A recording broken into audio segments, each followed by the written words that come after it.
عجیب سی خاموشی اور سوچ میں مبتلا کر دینے والا سفر ہے۔ ان ماؤں نے تقویٰ اور ایثار کی جو لازوال مثال قائم کی، اس نے لفظی معنوں میں انسانی تاریخ کا رخ موڑ دیا۔ انہوں نے ثابت کیا کہ دنیاوی مال و اسباب کی کمی کبھی بھی کسی انسان کے عظیم بننے میں رکاوٹ نہیں بن سکتی اگر اس کا ارادہ اور ایمان مضبوط ہو۔ جی بالکل۔ ہم نے اس پورے باب کو کھنگالا، ان کے فیصلوں، ان کی روحانیت اور ان کے کڑے احتساب کے نظام کو سمجھا۔ لیکن اس سب کو سمجھنے کے بعد اب ہمیں خود سے ایک سوال پوچھنا ہے۔ ذرا اس پر غور کریں۔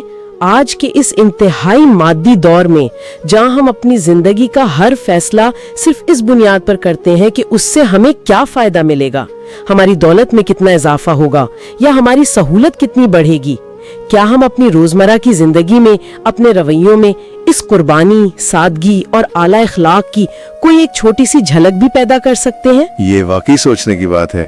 بالکل۔ جب ہم کہتے ہیں کہ ہم ان سے محبت کرتے ہیں تو کیا اس محبت کا تقاضا یہ نہیں کہ ہم ان کی طرح دوسروں کے لیے بے لوث ہونے کی کوئی ادنا سی کوشش کریں؟ اس سوال کی گونج کو اپنے ذہن میں رکھیے گا، کیونکہ اصل علم وہ ہے جو ہماری سوچ اور ہماری زندگی میں کوئی مثبت تبدیلی لائے۔ اور ہاں ناظرین، اپنے خیالات کامنٹس میں ضرور لکھیں، ویڈیو کو لائک اور شیئر کریں، اور اگر ابھی تک نہیں کیا تو چینل کو سبسکرائب کریں۔ دوسری معلوماتی ویڈیوز بھی ضرور دیکھیں۔ آج کے لیے ہمارے اس گہرے جائزے میں بس اتنا ہی۔ اپنا بہت خیال رکھیے گا اور سوچتے رہیے گا۔